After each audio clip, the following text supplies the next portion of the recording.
We have tried really hard, like with all our Pixar films, to make sure that there's something there for everybody.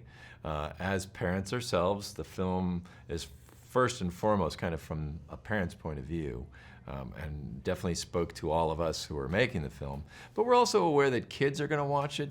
We tried to put a lot of physical comedy in, intellectual comedy for college age. You know, it's like all sorts of levels to the thing that I think make it approachable. At its heart, the film is about growing up and the difficulties that you face going from being a kid to an adult. Everybody can relate to that. Everybody's been through that or has a kid themselves. So it's a very universal theme.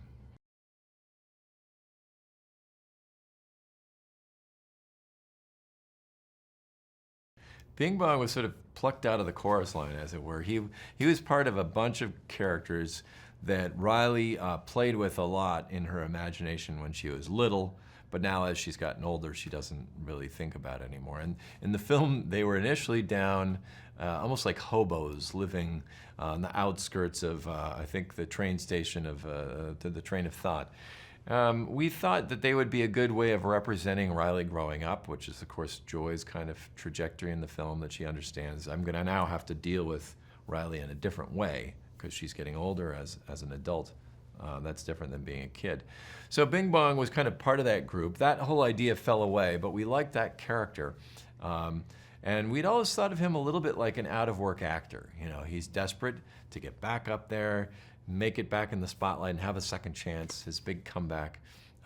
He's made out of cotton candy for no real reason other than I think kids like cotton candy.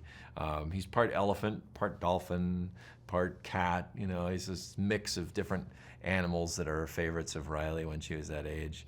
And he was just a lot of fun to write for because he's very quirky. You never quite know what he's going to do.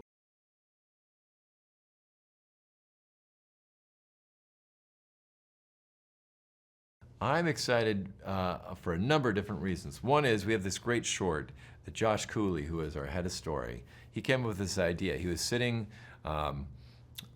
talking to us about his daughter who was having some struggle. She was about 6, and our editor, Kevin Nolting, said, wait till she starts dating. And you could almost see like Josh's heart leap up into his brain, you know. I think that's what started the whole idea, and he pitched this really funny idea, which we made into an original short. So that's really fun. Beyond that, it's a great chance for us to show all the cool ideas that we had that didn't make it into the film. We get to put those on the DVD, on the Blu-ray, and show people the stuff that didn't make it in.